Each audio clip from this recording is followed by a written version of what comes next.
ہر کوئی مغلوب لوگوں کی کہانیاں سننا چاہتا ہے، چاہے وہ ایک عظیم سلطنت کے خلاف چھوٹے ملک کی جدوجہد کی کہانی ہو یا غلامی میں جکڑے ہوئے ایک لڑکے کی کہانی ہو جسے کسی اجنبی سرزمین میں اپنے آپ کو بچانے کے لیے چھوڑ دیا ہو۔ ملک عنبر کی زندگی پر مبنی اس ویڈیو میں ہم آپ کو خوش آمدید کہتے ہیں۔ ملک عنبر وہ افریقی چرواہے کے ایک بچے کی قابل ذکر کہانی ہے جس نے مشکلات کا انکار کیا اور وسطی ہندوستان کے قلب میں مغل بادشاہوں کی توسیع کے خلاف منحرف جنگ لڑتے ہوئے بادشاہی کی حیثیت اختیار کی۔ ملک عنبر بننے والا شخص سن 1548 میں وسطی ایتھوپیا میں چاپو کے لوگوں کے نام کے ساتھ پیدا ہوا۔ 16ویں صدی میں ایتھوپیا ایک ایسی سرزمین تھی جسے غلامی سے تعبیر کیا جاتا تھا اور اس نے ساری برادریوں خاص طور پر عیسائیوں اور مسلمانوں کو بڑے پیمانے پر متاثر کیا۔ 1555 تک ایتھوپیا میں ہر سال تقریباً 12,000 سے زیادہ غلاموں کو پکڑ کر بیچ دیا جاتا اور ان سے آزادی چھین لی جاتی اور ان غلاموں کو قاہرہ سے فارس تک اشرافیہ کی خدمت کے لیے بیچ دیا جاتا تھا اور صرف 12 سال کی عمر میں چاپو کو عربی تاجروں نے بحر ہند کے پار پھیلتی ہوئی ایک وبائی غلاموں کی تجارت کے سلسلے میں پکڑ لیا۔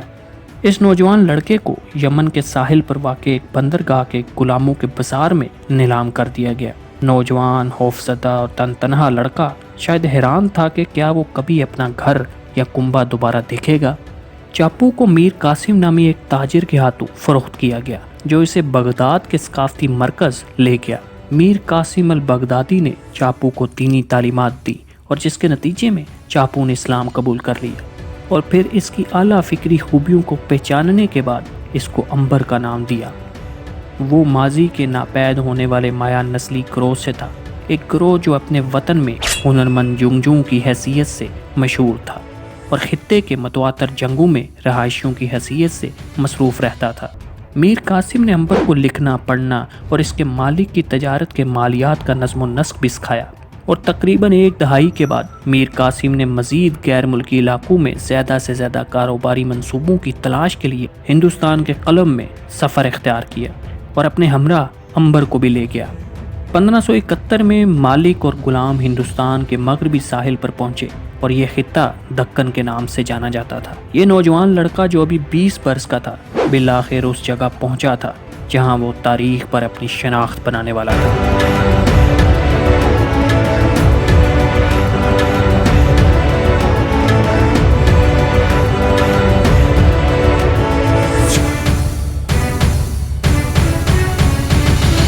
ایتھوپیا کی طرح دکن بھی ایک ایسی سرزمین تھی جس کی تعریف جنگی سازشوں اور اپنے مختلف لوگوں اور مذاہب کے مابین ایک نازک توازن سے ہوتی تھی۔ سیاسی طور پر یہ علاقہ 5 سلطنتوں میں تقسیم تھا جو عام طور پر مسلم اشرافیہ کے ایک حکمران طبقے پر مشتمل ہوتا تھا جس میں بنیادی طور پر ہندو، مراٹھی اکثریت اور ترک پارسیوں کی سربراہی کی جاتی تھی۔ اس سرزمین کے حکمران ایک خطرناک کنارے پر چلنے والے معمول کے مطابق رواں دواں تھے کیونکہ سلطان اکثر اپنے ہی فوجیوں کے ہاتھوں یا حریف سلطنتوں کے کام کے ذریعے ہلاک ہو جاتا تھا اور ان حالات سے سمجھوتا کرنے کے لیے حال ہی میں اس کھیل میں ایک نیا کھلاڑی سامنے آیا تھا جس کی بنیاد مغل سلطنت نے رکھی تھی اور وہ ظہیر الدین محمد بابر تھا۔ 1526 میں گرتی ہوئی دلی سلطنت کو تباہ کرتے ہوئے ترک سلطنت برصغیر میں داخل ہوئی۔ دکن میں افریقی باشندوں کو حبشی کے نام سے جانا جاتا تھا اور یہ غلام فوجی یا آزاد کرائے کے فوجیوں کی حیثیت سے معمول تھے۔ دکن پہنچنے کے بعد عنبر کو سابقہ حبشی غلام چنگیز خان نے خرید لیا جو احمد نگر کی سلطنت کے پیشوا یا وزیر اعلیٰ کے طور پر خدمات انجام دے رہا تھا۔ چنگیز سے ملاقات کے بعد عنبر کو اس بات کا احساس ہو گیا تھا کہ دکن میں ایک غلام کے لیے بھی اوپر کی نقل و حرکت ممکن ہے۔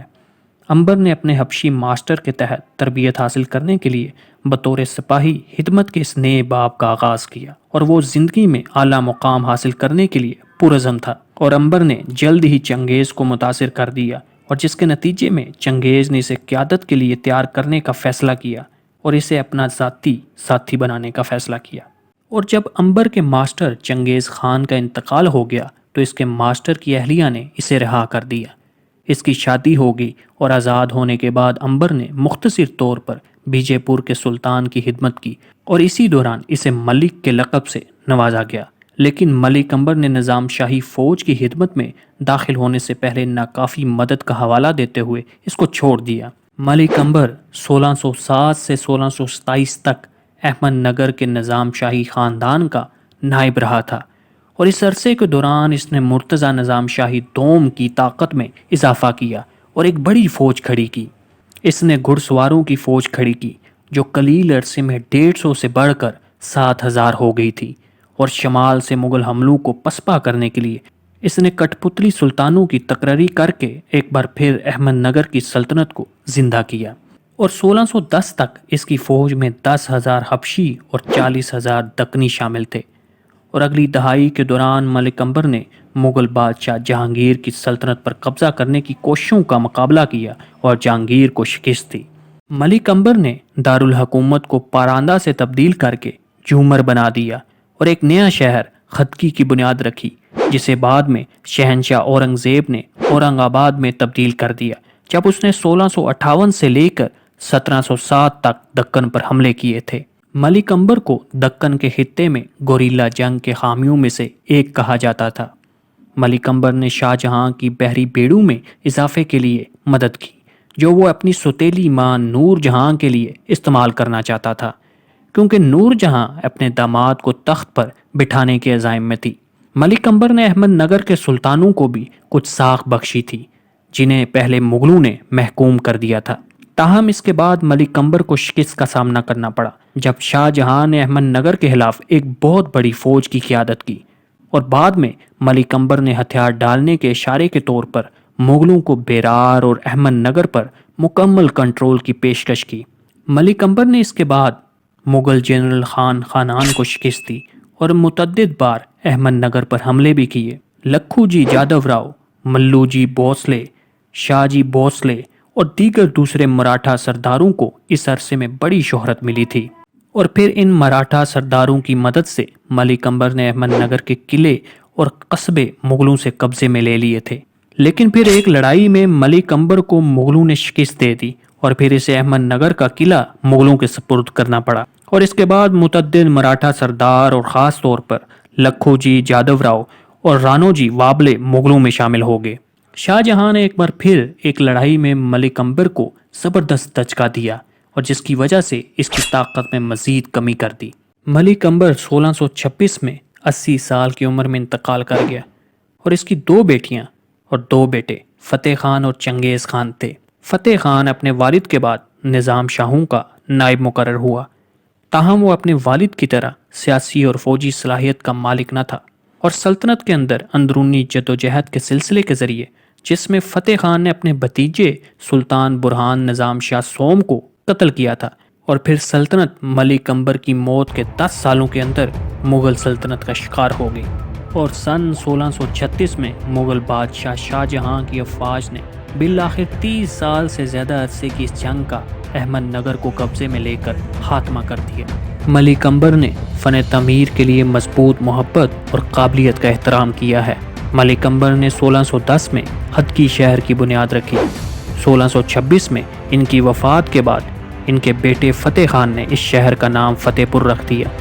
سن 1653 میں جب اورنگزیب مغل بادشاہ نے دکن پر حملہ کیا تو اس نے فتح پور کو اپنا دارالحکومت بنا لیا اور اس کا نام اورنگ آباد رکھ دیا، اور تب سے یہ اورنگ آباد نام سے جانا جاتا ہے۔ ملک عنبر نہر کے لیے خاص طور پر مشہور ہیں، اور اس شہر کا نہری پانی کا نظام ملک عنبر نے ہی متعارف کروایا تھا۔ ملک عنبر کو مشہور صوفی بزرگ زرزری بخش کے مزار کے قریب خالد آباد میں دفنایا گیا۔ ملک عنبر کی میراث کی آج بھی ایک غیر معمولی مہارت رکھنے والے فوجی رہنما کی حیثیت سے تعریف کے قابل ہے،